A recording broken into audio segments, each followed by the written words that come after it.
Welcome to Inside Out, the Louverclad podcast where we explore how Australia's most distinctive facades are inspired, engineered and implemented. If you've ever wondered how ambitious designs make the leap from concept to construction, you're in the right place. In every episode, we'll take you behind the scenes of complex projects, delve into challenges and meet the designers, makers and visionaries who turn bold ideas into iconic facades.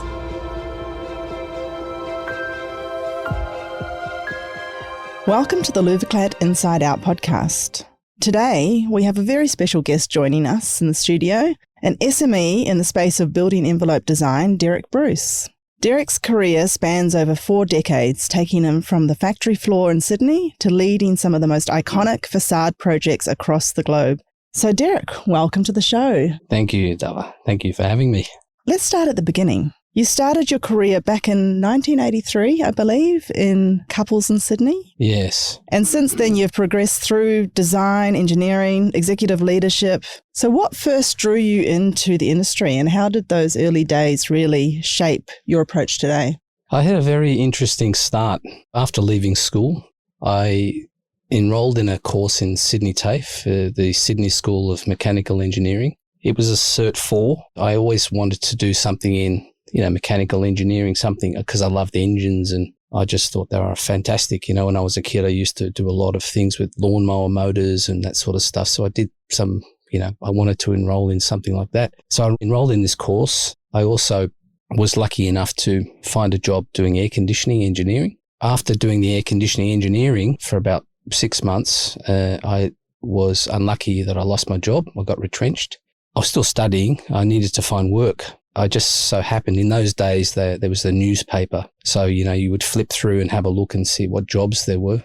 There was no internet in those days. So I just saw this job looking for a process worker in an aluminium fabrication workshop. I thought, wow, that sounds interesting. I rode my bike down the road and I got a job as just a process worker in a factory. And that's pretty much how it started from that point. Wow. And so what were you fabricating in that factory? In those days, there was an American company called Couples that had a joint venture with a company called H.H. Robertson. 2 very big companies. They were doing facade. Wow. Yeah. So there you go. It was just, I had no idea that it was going to be my future. And it was just a job to make ends meet in those days because I was living with mum and dad. And, I had to give mum and dad the $100 a week board and rent, as we all did in those days. Yeah. Just a fill-in job whilst I was trying to find another one. Well, it's one of the main things, do you think, you took away from that first job in that industry? I think so. I started on the press brake and guillotine. The guy that was teaching me had been doing it for years and years. So, trying to understanding things like bend radius and the calculation of an aluminium sheet, the best way to cut it to minimize waste. And then sort of from there, I progressed to doing some sort of machining on the copy routers. And then I went to do work on the powder coating line as well. So in those days, Couples were a one-stop shop for all of that stuff. They used to do their own powder coating, a little bit like what you guys do. I sort of touched every part of that business, from the press brake guillotine to the machining to the assembly, glazing, all of this. It was all new to me in those days. I was lucky that I had a good teacher, that old guy, sort of similar to the guy I sit next to now. Well, he's not old, but he's a very skilled and experienced machinist, Gary, that sits next to me, and I often have chats with him about what's practical and stuff like that. It's really good.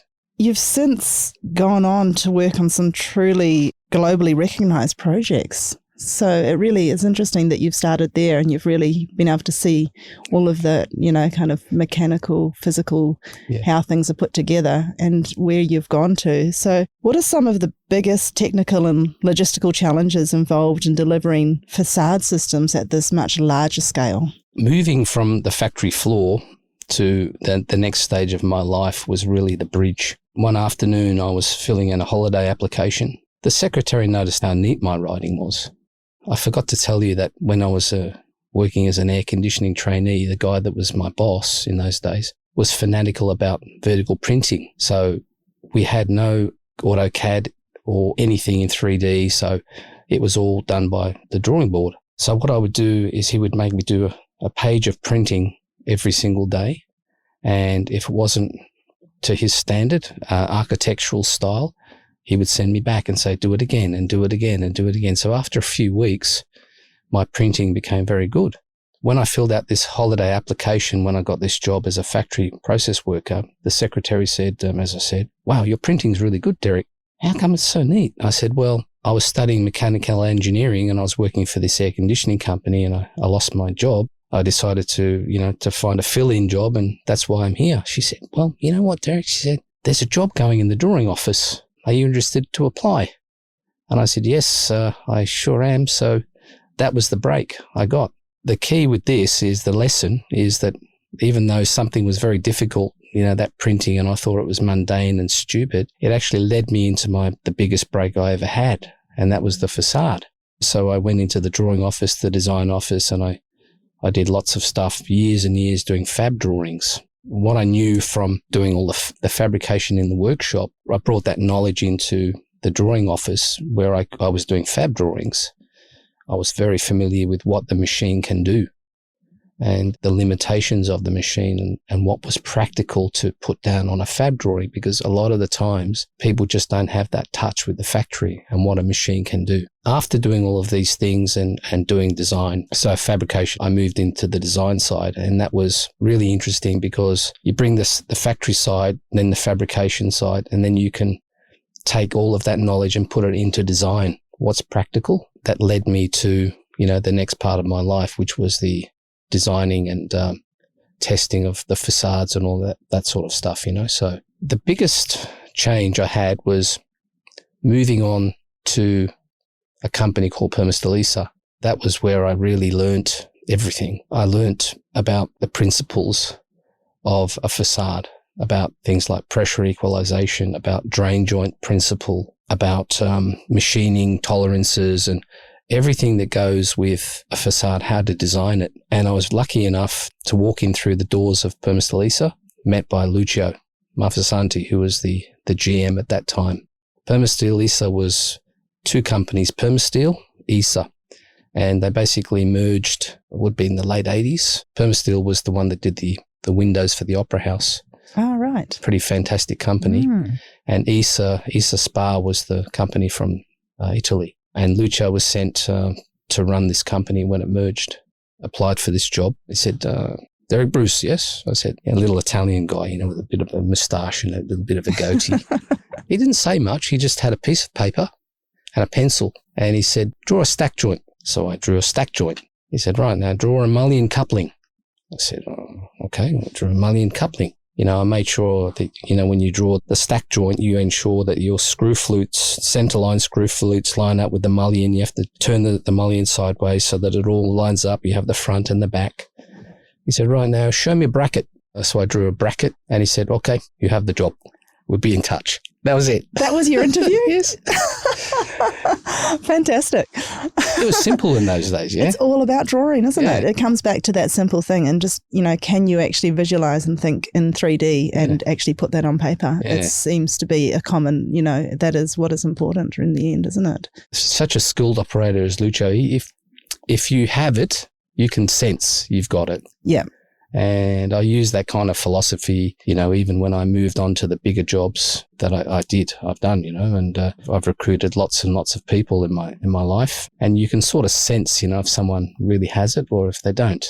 Have you repeated that interviewing process with someone else? Yeah, I actually have. Have you? A lot. Nowadays, a lot of people, they don't use the pencil, but I believe sitting in front of a person that's going to make a decision and, illustrating your idea with color and with pencil. You're an architect, right? So, architects, that's their world. You look at guys like Norman Foster and Renzo Piano and all these guys, they never lose that skill. Yeah, your career really covers quite an entire spectrum: fabrication, design, engineering, manufacturing, and project management and executive leadership. So how critical is it for today's facade professionals to understand that entire life cycle like you've experienced? I have been involved heavily in the manufacturing side, and also I've spent a lot of time also in consulting. So I've seen both sides of the industry. And what I found is that there's kind of like a silo effect. A lot of people get pigeonholed So, you become very, very good at the one element. But a lot of the times the decision on a drawing board has a knock-on effect when it gets to site.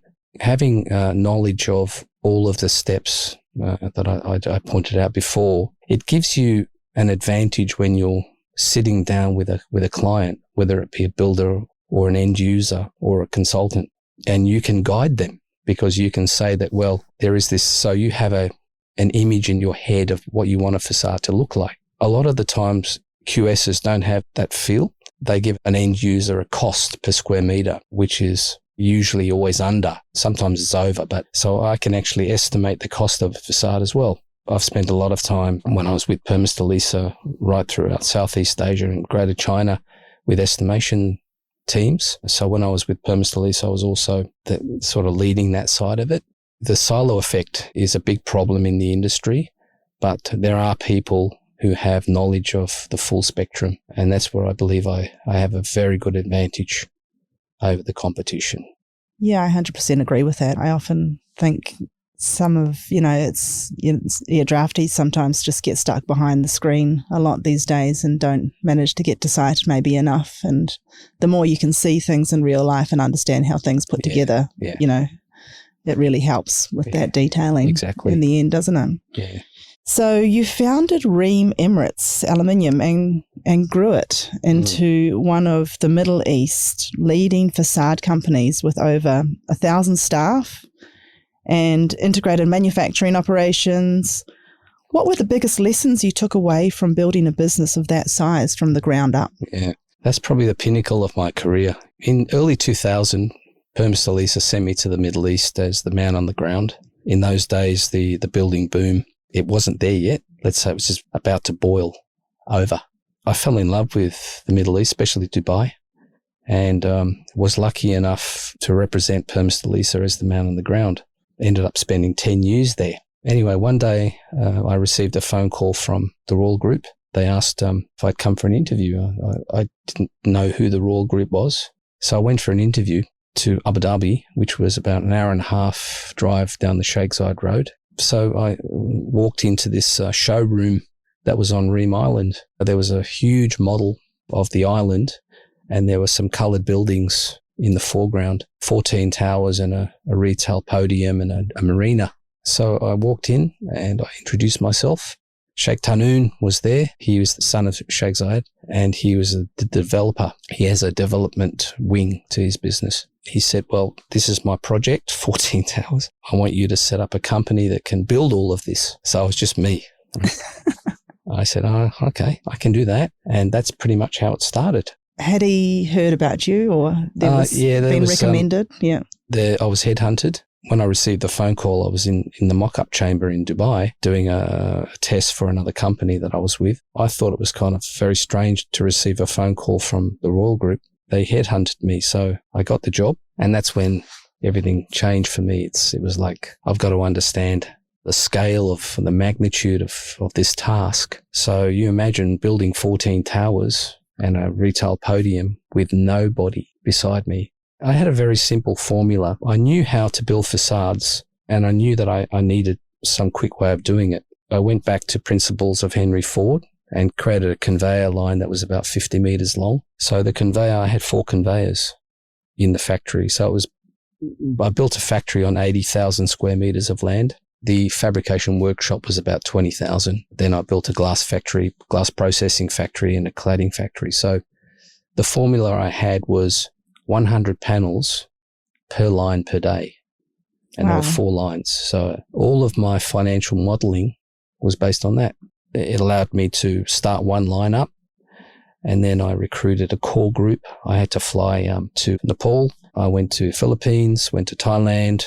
I got a lot of the core team, and essentially recruited 50 men with reasonable skill with woodwork, metalwork, and that was how it started. So 14 towers. Yeah, imagine I had to create the systems, procedures. Yeah.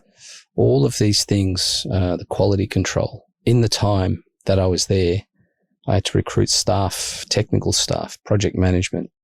So I even went to London to bring in people from from England. So it was a mammoth task. Being tasked with building 14 towers, the first thing I had to do was to create a design for it. Sliding doors, unitized facade, window wall, cladding systems and all of this stuff. So it was really, really difficult. I used to go in the middle of the night with my wife and son to look at the factory to see how it was being built, with the installation of the machines and the conveyors and the airlines and all of this stuff. It was just, wow, it was hard work. When we did our first performance mock-up and it passed, it was a big relief. It wasn't a one-man job. I might have just added a few things here and there, but I had an awesome team. I believe the company is still going strong today, the pinnacle of my career.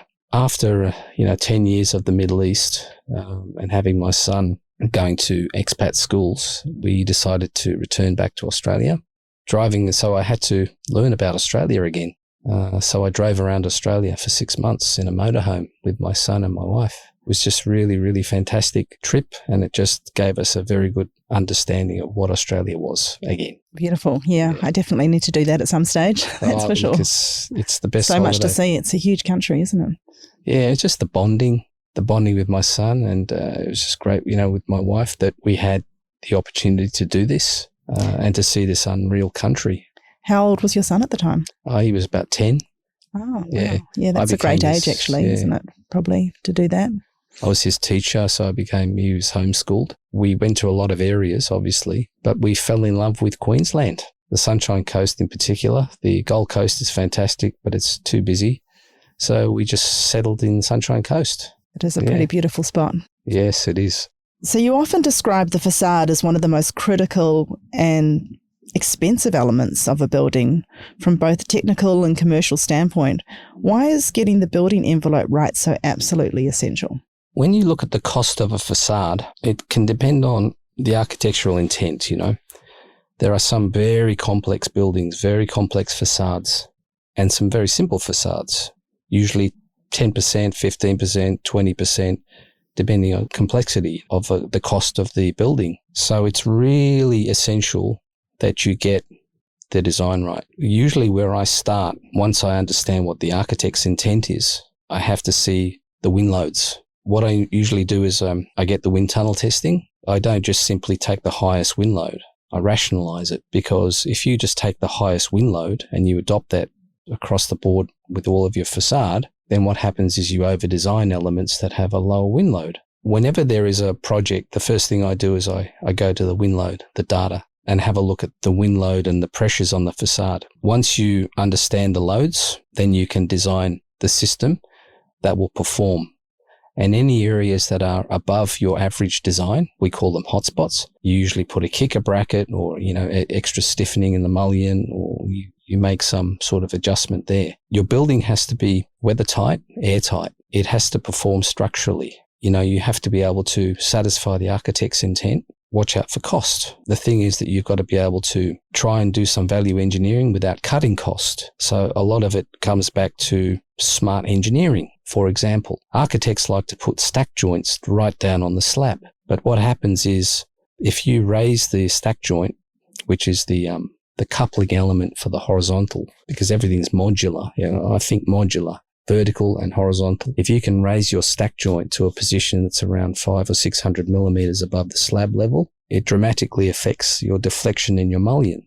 Whereas, if you bring it right down to the slab, then your mullion becomes almost simply supported and you need a deeper section. There's a really clever article that Adam Lee wrote about this, which I won't go into because it's very deep and very complicated. But having smart ideas like this of positioning, you can advise the architect of the best position, can save money, but it's not by cutting costs, it's by smart design. Smart design and fabrication processes? Yeah, so the fabrication process is very critical also, especially because we do so many things offshore now. In my days, we had everything done onshore. Extrusion was coming from Comalco in those days, and we were doing everything here in Australia.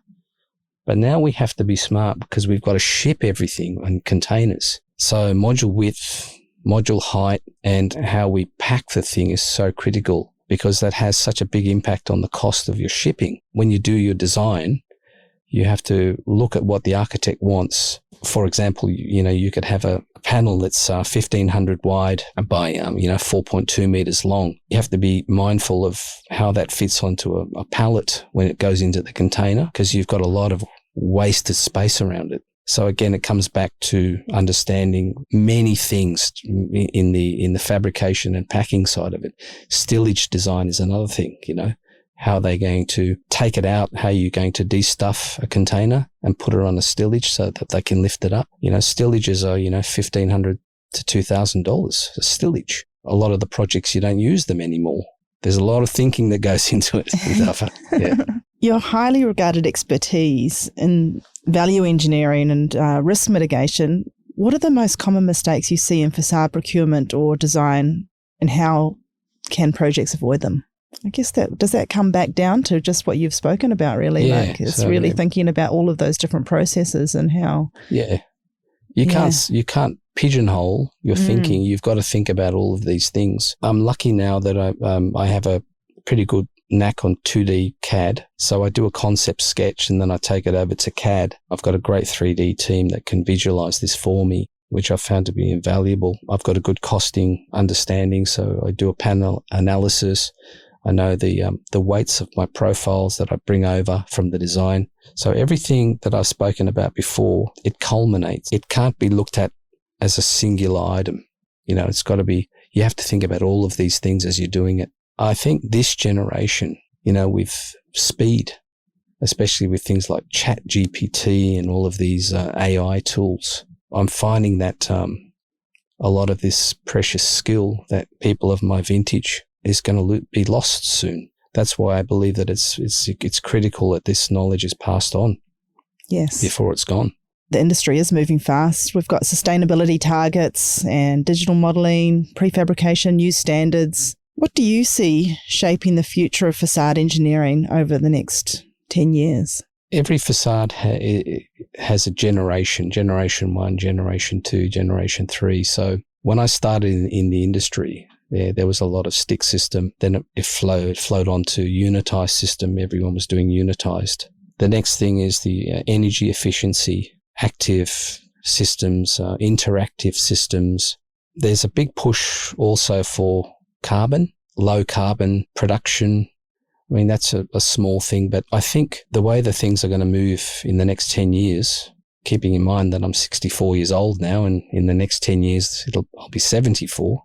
I hope to be going and still keeping in this industry at that age. But I think speed and energy efficiency is a primary thing that things are going to move towards. Robotic integration. If you look at the industry, and this is critical, this what I'm going to say now, is that we've moved ahead so far with advanced ways of drawing things, 3D, Rhino, Grasshopper, all of the computational stuff that the young guys do. But what I'm finding and what I'm seeing is that the factory side of production is not moving with how we do things on a computer.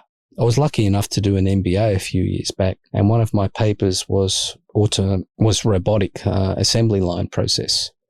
And I found a big gap in the industry with how a frame is assembled, and I wrote a paper on it. I think the future will be automation and integrating whatever you do on CAD to the way it's built.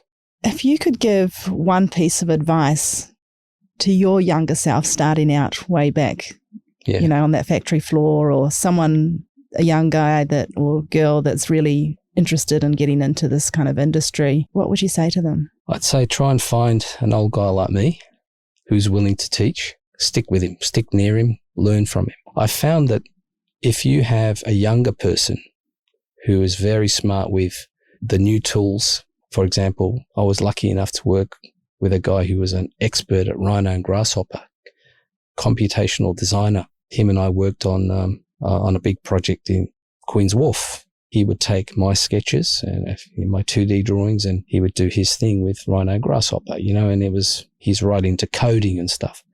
So the old school and new school mixed very well. If I would find a person who was willing to teach, like a guy like me, a younger person, I'd stick with him like glue. Having a mentor is so important, isn't it? Yes. Absolutely. Yeah. what's the next step in your career? Yeah, I'm just happy to be living in Queensland. It's beautiful here. Yeah. And I hope, let's say, the next 10 years, as I've said before, are going to be as interesting as the last 40. Wow, I can't wait to see what comes about. Yeah. Thanks, Derek. It's been a really interesting conversation. I'm really glad to have you on our podcast. Now, we end every podcast with the Inspiring Three. Oh. So this is a project that inspires you, a place or a practice that keeps you grounded, and perhaps a person that really was a mentor to you, or someone who gave you some great advice in the past. So do you have a particular project that really you wished you might have worked on, or that really stands out as?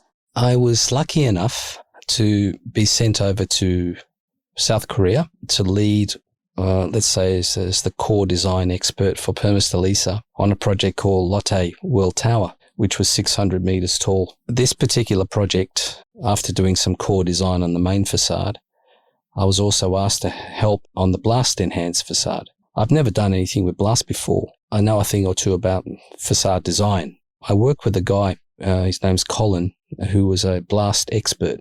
I was doing the facade design and then passing it to him, and he'd say, well, Derek, you need to increase the silicon bite, from 15 mil to 25 mil. The element needs to work like a diaphragm, so you have to have a hooking mechanism to keep the panel there in the first blast, and then to protect it from pulling out on the rebound. I think working with an engineer, for me, is critical. A facade designer has a different world, a different thinking. He understands about water, about where it flows, how it gets out. But an engineer is the person that does the mathematics of it. And you put the two of these people together and it's a great combination. I think that experience for me was memorable. And that's the one I always think about. So where is that project? In Korea. In Korea. Yeah. Yeah. Wow. Lotte Super Tower. 600 metres tall. Yeah. That's massive. And to do, we took the specimen out to the desert in the US. We set up a 2-floor high by 4-panel wide specimen in the middle of the desert with dynamite, and we blew it up. The specimen passed, it didn't disengage.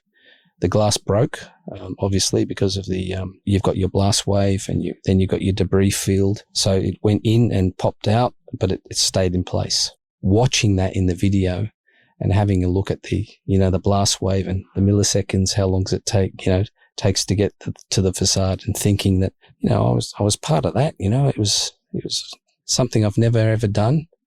And it was, but working with the engineer, because he would tell me, put a little bit more aluminium there instead of 4 mil, make it 5.5, increase the size of this thickness, make the bolts so much more incredible, all done by mathematics. Your career has really spanned over many yees, and you've, starting that business by yourself, it's probably not been the most stress-free environments that you've been in. So is there any particular practice or place that you like to go to really keep yourself grounded? I've got a few hobbies. Got a Harley. I love riding my bike, and there's nothing like getting on that bike, and you have to really be mindful of the road.